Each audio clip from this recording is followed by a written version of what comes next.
commence avec un point WWE, j'appelle ça comme ça parce qu'en fait je vais parler de plein de trucs. Puisque j'étais un petit peu absent sur ma chaîne depuis à peu près 1 mois et demi, 2 mois. D'ailleurs j'ai pas fait la review de Payback, donc je vais en parler un petit peu ici. Je vais parler aussi beaucoup des shows hebdo de la WWE qui sont très intéressants je trouve depuis à peu près 2 mois. Avec beaucoup de storylines et de choses qui vont pour la WWE un peu dans tous les sens et c'est vraiment agréable. J'ai l'impression que c'est touffu. Quelque chose qu'on n'a pas souvent en plus dans cette période de l'année, d'habitude c'est plutôt autour de WrestleMania, enfin avant WrestleMania pour être exact, qu'on a quand même ça, plein de storylines et plein de trucs, et là, même s'il y a SummerSlam qui vient, bon, d'habitude on a une grosse storyline à cette époque de l'année, mais pas comme ça, 36, pas forcément, j'en parlais tout à l'heure. Et puis je parlerai aussi beaucoup des très bons combats qui ont lieu dans les shows hebdo, c'est pas forcément habituel depuis quelques années, et là vraiment depuis mai, juin, juillet, il y a vraiment au moins 6-7 combats de très très haute qualité qui ont eu lieu dans les shows hebdo, donc je les ai listés en dessous, et je vais en parler rapidement. Le fait de parler de l'actualité, ça me permet aussi de faire une sorte de preview de ce qui vient, Money in the Bank, peut-être éventuellement un peu SummerSlam. Je parlerai aussi des ratings, parce que ça va bientôt faire 1 an que WWE a passé son format Raw à 3 heures plutôt que 2 heures. Justement, ça peut avoir un lien avec ce que je vais dire sur l'actualité, sur le fait qu'il y ait beaucoup de storylines, sur la qualité des matchs. Donc, voilà. Je parlais de l'actualité de la WWE dans son ensemble. Si vous avez cliqué sur la boîte en dessous, vous avez peut-être vu un truc. Je vais commencer par là. Je vous propose en fait un blind test, c'est un jeu. Je suis en vacances, puisque je suis dans l'éducation nationale. Peut-être vous aussi vous êtes en vacances. Donc voilà, pour fêter ça, je vous propose un blind test. Vous entendez la musique d'entrée d'un catcheur et vous essayez de trouver de qui il s'agit. Ce sera que des gars de la WWE. C'est gratuit, sans inscription. Maintenant, si vous inscrivez, vous pourrez aussi faire vos propres quiz. Ça serait cool, ça me permettra de jouer. Et puis ça permettra aussi de garder vos scores, enfin tout ça. Voilà. Donc allez-y si ça vous intéresse. N'hésitez pas à dire ce que vous en pensez, sans spoiler s'il vous plaît. Voilà. Et lisez bien les consignes aussi. Alors j'attaque tout de suite. Je vais commencer par parler de Payback, puisque c'est le plus gros dossier dont j'ai à parler dans cette vidéo, je pense. Je vais pas faire une review complète du show, je vous le dis tout de suite. Mais rapidement déjà, première chose, c'est que j'ai trouvé que c'était un bon pay-per-view. Moins bon qu'Extreme Rules, mais meilleur que WrestleMania, Elimination Chamber ou Royal Rumble. Alors que c'est un petit pay-per-view a priori et que les autres ont quand même des gros trucs pour eux, hein, soit les Chamber Match, soit le WrestleMania, bon, il n'y a pas besoin d'expliquer pourquoi c'est gros, ou Rumble avec les Rumble Match et tout ça. Là c'est un petit pay-per-view et ça se trouve que c'est meilleur tout simplement parce que la moyenne de match elle est plutôt autour de 3,5, 3,5 que 3, qui était plutôt la moyenne de match, la moyenne de qualité de match qu'on a eu dans les 3 premiers pay-per-view de l'année.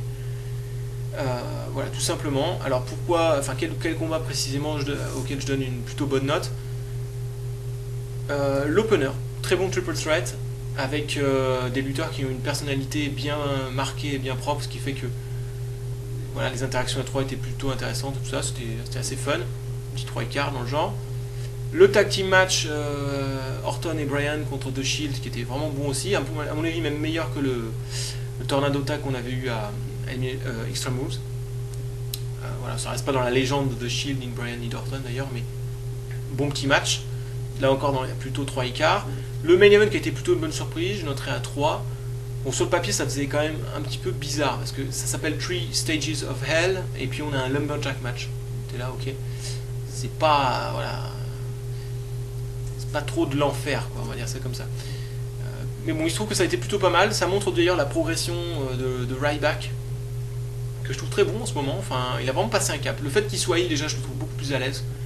Son selling est bien meilleur depuis qu'il est heal. Je sais pas si c'est un lien. Et surtout, je le sens plus intelligent dans ce qu'il fait dans le ring. Et je sais pas, plus naturel. Je sais, c'est vraiment bien. J'ai hâte de voir la suite pour lui d'ailleurs. Je sais pas où il va aller maintenant qu'il a fini sa rivalité avec Cena. Et puis, bien sûr, les 2 gros matchs de la soirée. Ziggler contre Del Rio, qui est pour moi le match de la soirée, clairement. 3,5, 3,3, peut-être 3,3 net, hein, faudrait que je le revoie parce que je m'attendais pas à ce qu'ils aillent dans cette direction-là quand je l'ai vu, du coup. Voilà. Et puis le Punk Jericho qui est un peu poussif par moment, qui est pas le meilleur de leur série, mais qui reste un vrai bon match. Un petit peu, qui abuse un petit peu des faux finishes et voilà, des gros trucs typiques des main events de WWE que j'aime pas trop, j'en ai déjà parlé plein de fois. Mais qui à mon avis aura plus plu que Del Rio Ziggler à la plupart des fans de la WWE. Mais je ne suis pas la plupart des fans. Semble la péter, hein, bien sûr. Voilà, donc un bon pay-per-view. Match de la soirée, donc Ziggler Del Rio. Excellent, je vais en parler un peu plus juste de celui-ci. Double turn, déjà quelque chose de très rare. et surtout qui se passe vraiment pendant le match et pas à la fin du match avec un segment ou un truc. Ce qui fait que je savais pas du tout où ils allaient dans ce match. Et c'est ça qui est intéressant dans l'originalité. C'est pas être original pour être original, c'est que quand c'est original, on sait pas où ça va. Et c'est ça qui me plaît dans ce match, avant tout. Ça a été très bien fait en plus de la part des deux lutteurs. Vraiment, je pense que beaucoup de gens ont souligné la performance de Ziggler, que je mets lutteur de la soirée, enfin top de la soirée sur ce pay-per-view.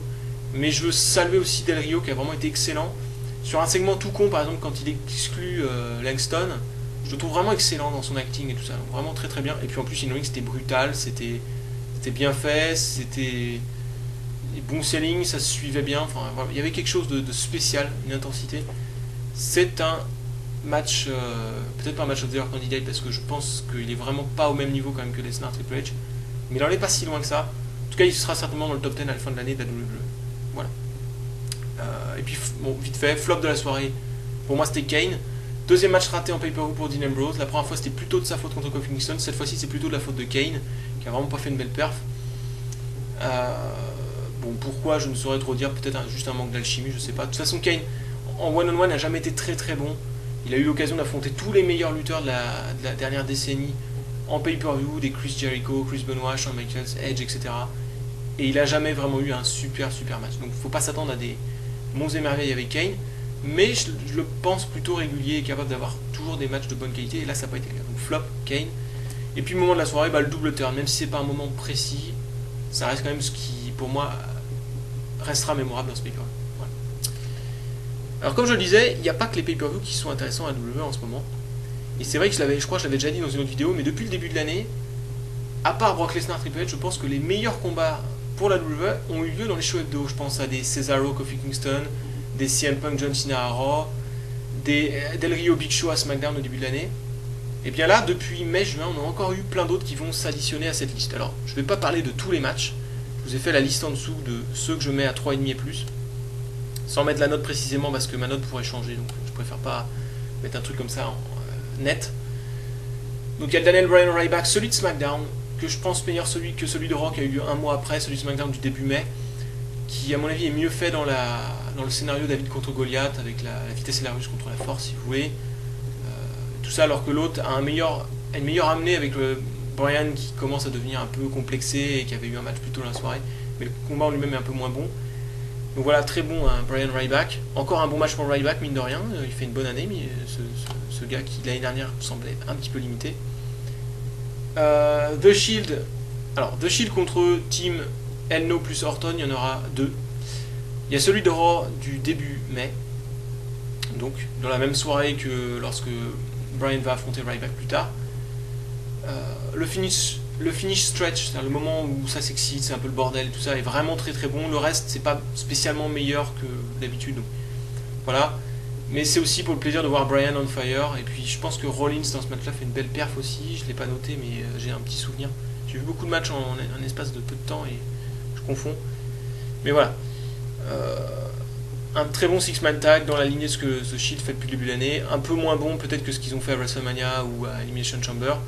Et surtout moins bon que l'autre match Shield contre Elno plus Orton. Celui de SmackDown, celui où The Shield perd enfin un match qui est vraiment excellent. Je pense que c'est le deuxième meilleur match depuis le début de l'année à WWE, ou troisième, si ça dépend comment je classe le Ziggler Del Rio de Payback. Vraiment excellent, tout le monde a l'air plus motivé que d'habitude. Même Bryan, ce qui quand même faut le faire puisqu'il a l'air à fond. En fait, il en avait encore sous le pied, vous voyez. La fin dure, et à chaque fois il rajoute une couche de momentum et on atteint des sommets. Il y a pas mal aussi de contre-pieds où on croit qu'il va se passer un truc, puis en fait non. Qui joue un peu avec tout ce qui a pu se passer avant dans les matchs entre ces deux équipes-là, et qui donne aussi l'impression que l'équipe Bryan, Kane, Orton, à force d'être mise ensemble, a appris de ses défaites et a atteint ce niveau qui leur permet maintenant de gagner. Donc c'est pas complètement comme ça un match vide et quoi, c'est une vraie victoire historique, mais presque explicable dans le déroulement, et vraiment kiffante à regarder. Donc un des meilleurs six-man tag, à la limite, un des meilleurs combats pour le moment en 2013, et un des meilleurs six-man tag sans stipulation, c'est-à-dire que j'exclus le match de TLC de l'année dernière, The Shield, un des meilleurs six-man tag depuis je ne sais pas quand. Sincèrement, la WWE n'est pas réputée pour ses six-man tag, et voilà, ça c'était vraiment excellent. J'espère que ça leur donnera envie d'en faire plus.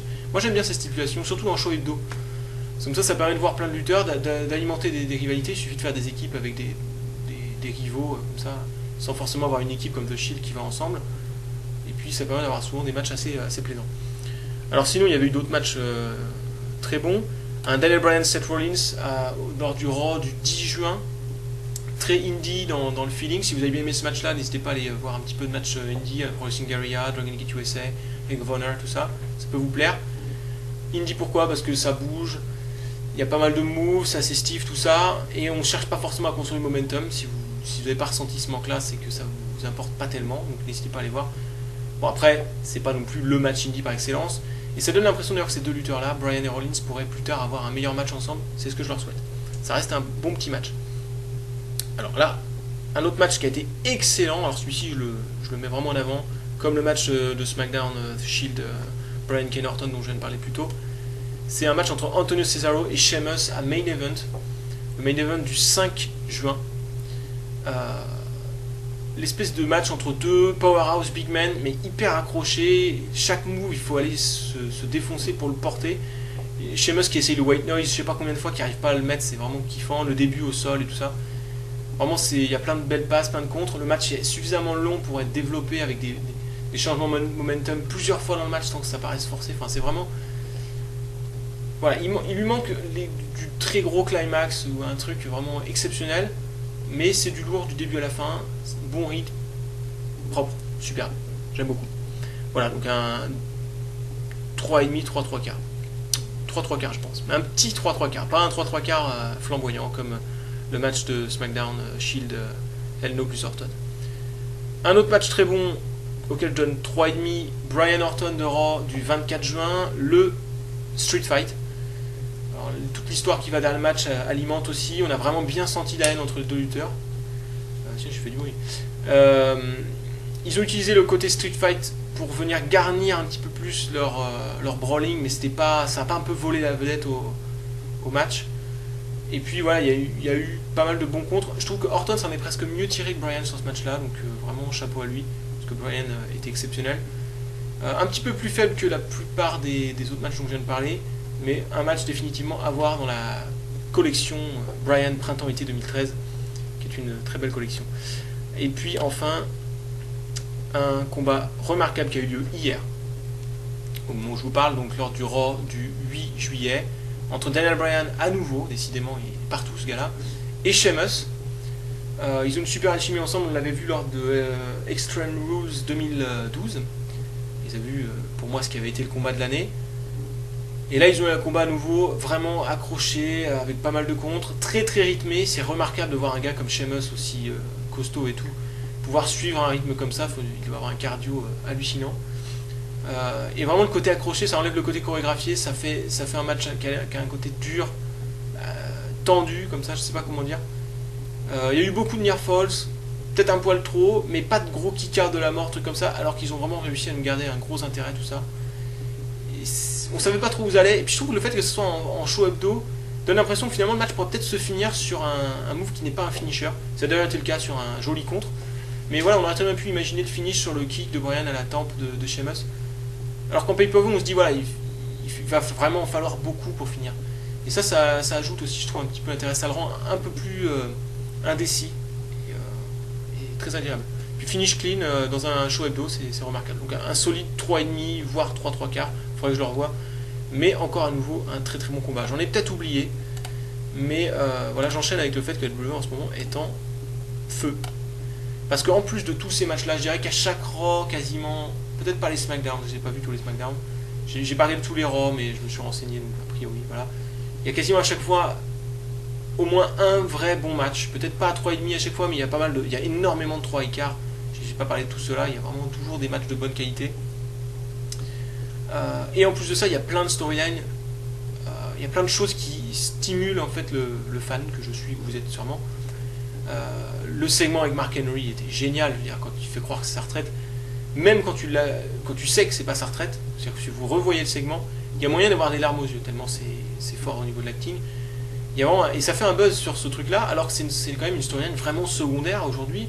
puisqu'on a quand même Punk qui fait son retour et qui a une story avec Brock Lesnar et Paul Heyman. On a l'histoire avec Vince, Triple H, Stephanie qui est intéressante, puis ça fait plaisir de voir ces figures-là à l'écran. On a le retour de Rob Van Dam, on a le début de Wyatt Family aussi, ça donne des perspectives. On a Brian on Fire qui est complètement, enfin c'est je pense l'intérêt principal. On a cette histoire aussi avec Ziggler qui fait une espèce de face turn, tout ça, donc il est lui aussi dans un plein momentum. The Shield qui est toujours intéressant. Le développement de Ryback. Enfin bon bref, dans un show entier, on a vraiment l'impression qu'on peut passer d'une scène intéressante, et j'en passe, il y a Vicky Guerrero, tout ça, d'une scène intéressante à une autre qui a rien à voir mais qui est tout aussi intéressante, à une autre qui a rien à voir mais qui est tout aussi intéressante, et ça donne une impression de rythme et de souffle qui est vraiment agréable, et qu'on a rarement à cette époque de l'année. Ça c'est un truc qu'on a souvent avant WrestleMania parce qu'ils ont plein de storylines pour garnir le show de l'année, quoi. Et là ils garnissent quoi? Ils garnissent tout simplement leur Raw de 3 heures. Ça va faire bientôt 1 an que Raw est passé à un format de 3 heures, et je trouve que maintenant ils ont vraiment assumé ce format là et ils font des très bons Raw. Et j'ai voulu voir, moi, en allant voir les ratings sur un site qui s'appelle Gearweb, je vous le mets le lien parce que c'est un site qu'il faut aller consulter de temps en temps, c'est toujours intéressant d'aller voir les ratings. J'ai voulu voir si peut-être les ratings avaient augmenté par rapport à ceux de 2012, sur cette année 2013, quelque chose qui n'a pas eu lieu depuis, je crois, de mémoire, depuis l'année 2000 par rapport à l'année 99. Je crois que c'est la dernière fois que la WWE a fait de meilleurs ratings que l'année d'avant. C'est-à-dire 2000 avait fait de meilleurs ratings que 99. Mais ensuite 2001, moins bien que 2000. 2002, moins bien que 2001. 2003, moins bien que 2002, etc. Comme ça jusqu'à 2012, moins bien que 2011. Et là, est-ce que 2013 fera mieux que 2012? Ça serait vraiment fort. Pour l'instant, ils sont au même niveau. On peut pas dire qu'ils sont mieux. Leur période un peu délicate, en général, c'est entre SummerSlam et Survivor Series, donc on verra comment ils se comporteront dans cette période-là. Mais ils sont au même niveau. Sauf que, ils sont au même niveau, mais avec des Raw de 3 heures pour la première moitié 2013, alors qu'ils avaient des Raw de 2 heures pour la première moitié 2012. Or, les ratings sont calculés sur l'ensemble, enfin, sur le nombre de spectateurs sur l'ensemble du temps du show.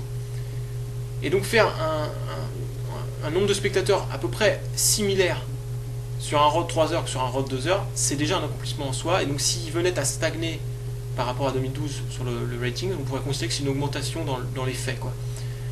Et puis d'ailleurs au niveau de la pub, il passe en fait d'un Raw de 2 heures à un Raw de 3 heures, mais concrètement il passe d'un Raw de 1h30 avec une demi-heure de pub à un Raw de 2h15 avec 3/4 d'heure de pub. Donc voilà, ça fait quand même ça fait 50% de pub en plus, donc j'imagine pas mal de revenus en plus.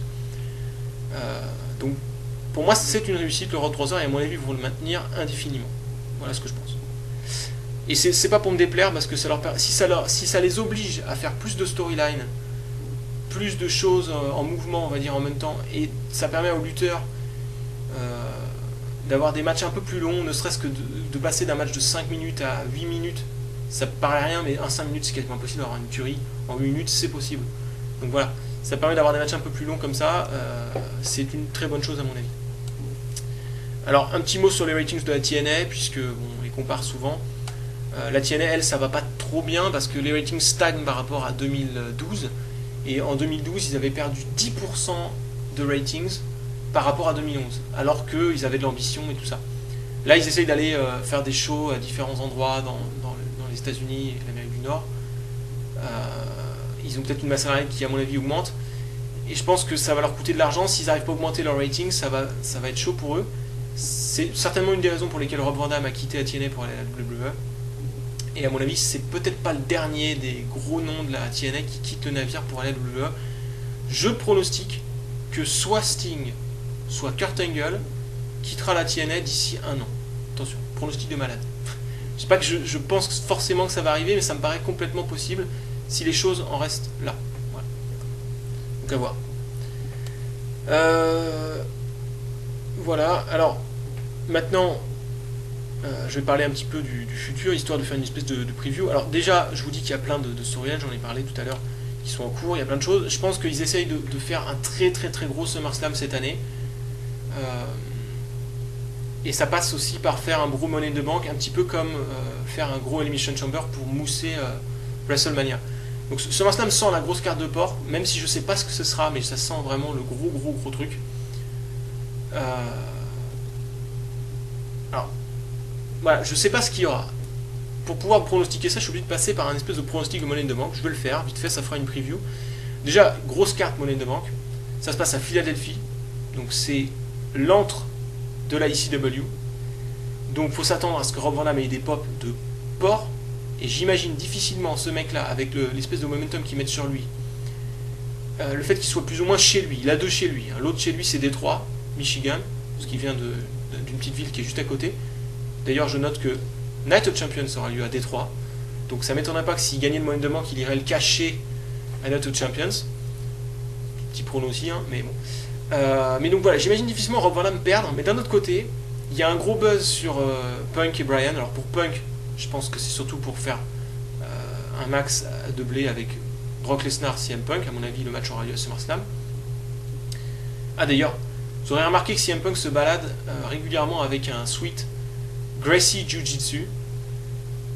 Donc les Gracie, c'est la plus grande, enfin la famille la plus mythique de l'histoire du combat libre. Évidemment, Brock Lesnar est un ancien combattant de combat libre, donc s'ils font un combat ensemble, je suppose que Punk va vouloir exhiber aussi ses talents de Jiu-Jitsu, parce que je pense pas qu'il bat avec un sweat Gracie Jiu-Jitsu sans en faire. Et il me semblait avoir lu quelque part qu'il en faisait, donc bref. Donc ça peut être un très bon combat de type mix MMA lutte, en tout cas je l'espère. Ça m'intéresse en tout cas ce combat-là. Et donc voilà, donc j'imagine que Punk va pas gagner de Money in the Bank, mais l'autre gros favori, il y a deux autres gros favoris. Le premier c'est Daniel Bryan, ça vous le savez, il est en plein buzz, il finira monter sur l'échelle tout seul et tout ça, donc voilà. Maintenant, ils ne sont pas obligés de le faire gagner pour le faire passer un cap, il est en train de passer un cap de lui-même, donc je pense que Rob Van Dam reste favori par rapport à lui. L'autre gros favori pour moi, c'est la grosse inconnue, c'est le remplaçant de Kane. Parce qu'a priori, maintenant, avec ce qui s'est passé avec la Wyatt Family, je pense que Kane va être considéré comme out pour le pay-per-view. C'est l'intérêt de faire débuter la Wyatt Family juste avant un pay-per-view plutôt que juste après, ce qui est l'habitude habituellement. L'habitude habituellement, c'est moche ça. C'est quand on fait débuter un lutteur, c'est souvent plutôt après un pay-per-view que juste avant, parce que juste avant on sait que les ratings vont être là, alors que juste après c'est pas aussi évident que ça. Du coup, peut-être que Bray Wyatt va se trouver dans le Money in the Bank à la place de Kane, pourrait très bien aller menacer le nouveau General Manager de Raw pour obtenir cette place ou quoi, donc à voir. En tout cas, si Bray Wyatt rentre dans le Money in the Bank, alors là, je ne sais pas du tout qui va gagner le match. Parce que sincèrement, imaginez un petit peu, comment tu veux faire perdre un gars qui rentre avec un momentum, avec son entrée, avec sa lumière, tout ça, dans un match aussi important, ça le fait un peu passer pour une espèce de pétard mouillé. Mais en même temps, Rob Van Dam, c'est le même dilemme, quoi. Donc ça serait assez hallucinant. Donc, je pense pas que la WWE va le faire nécessairement, mais si ça le fait, c'est couillu, on peut dire. Et puis l'autre moyen de manque est tout aussi indécis d'ailleurs. C'est l'exact opposé. Là, en fait, on n'a pas de favori du tout. Quoi qu'il arrive, ça va être plus ou moins une surprise. Et surtout, ça va mettre quelqu'un à un autre niveau. Voilà, parce que ça fera une perspective d'être futur champion du monde pour un gars qui, a priori, n'en a pas l'étoffe maintenant. Vous voyez ce que je veux dire. Alors, moi, je pronostiquerais Cesaro, parce que j'ai quand même l'impression que Sendo et Cody Rhodes n'ont vraiment pas été beaucoup utilisés dernièrement. Swagger, il l'a déjà gagné, et puis on va dire qu'il a eu son run, et puis que c'est déboire un petit peu en marge de ce qu'il fait dans le ring. Je suis pas sûr qu'on va lui donner cette mallette. Il y a Wade Barrett autrement, mais bon. Wade Barrett, Cesaro, c'est un peu le même combat. C'est des gars qui sont souvent là, qui ont des victoires, des défaites, qui font des bons matchs, qui ont besoin de ce truc-là pour passer un cap. Perso, je préfère Cesaro, de pas beaucoup, donc soit l'un ou l'autre, je serais content. En tout cas, j'espère que ce sera pas Swagger. Pas que j'aime pas Swagger, mais je pense que c'est vraiment le gars qui ne va pas pouvoir en profiter suffisamment. Je sais pas. Bref. Et puis sinon, pour les autres main events, je suppose que Del Rio va conserver son titre sur un truc un petit peu bizarre, soit une triche, soit une connerie, qui va continuer à alimenter le côté heel de Del Rio, mais pas sûr, et puis le côté face un peu bizarre de Ziggler, pour avoir une belle à SummerSlam avec une stipulation qui aura sûrement un lien avec la manière dont le match se termine, à voir. Et puis pour Cena, j'imagine qu'il va gagner contre Mark Henry clean, dans un match qui va être à mon avis pas terrible. Pourtant je pense que Cena est un bon lutteur et Mark Henry aussi, mais je pense pas qu'ensemble ils puissent avoir un bon match, parce qu'ils ont tous les deux besoin de quelqu'un qui bouge autour d'eux. Et le problème c'est que Cena peut être un bon grappleur, mais je vois pas comment il va réussir à manipuler un Mark Henry dans un ring, quoi. Enfin, je sais pas, je le sens pas. C'est un peu comme Cena Big Show, ça me parlait pas, et au final ça avait souvent été mauvais. Cena Henry, voilà, ça le fait pas. Donc voilà, et puis sinon, petite déception par rapport au Main in the Bank, c'est qu'a priori Shield versus Usos, ça va être en pré-show, et voilà, ça me fait chier parce que le pré-show en général il est à moitié bâclé, donc bon. Je le regarderai sûrement pour une fois, mais voilà, ça m'embête un peu. Voilà, j'arrête là. Si vous avez bien aimé ce format de vidéo, c'est un petit peu un point qui parle de tout ça, sachez que j'ai prévu d'en faire un pour le bureau d'ici la fin de la semaine. Donc voilà, alors pour le bureau ça va être beaucoup plus compliqué parce que j'ai pas parlé beaucoup de bureau depuis le début de l'année, donc je vais essayer de parler un peu de tout ce qui s'est passé depuis le début de l'année. Et du coup ça peut être l'occasion pour vous qui vous intéressez que vaguement ou pas du tout peut-être au bureau de vous pencher dessus. Je vais parler aussi des meilleurs matchs depuis le début de l'année, tout ça, donc n'hésitez pas à regarder cette vidéo que j'essaierai de faire le plus rapidement possible et la plus concise et précise possible si je peux le faire, on va dire ça comme ça. Voilà, donc je vous dis à bientôt. La prochaine vidéo pour la WS, ça sera le review de monnaie de banque normalement. Et puis voilà, n'hésitez pas à faire le blind test. Et d'ici là, bye.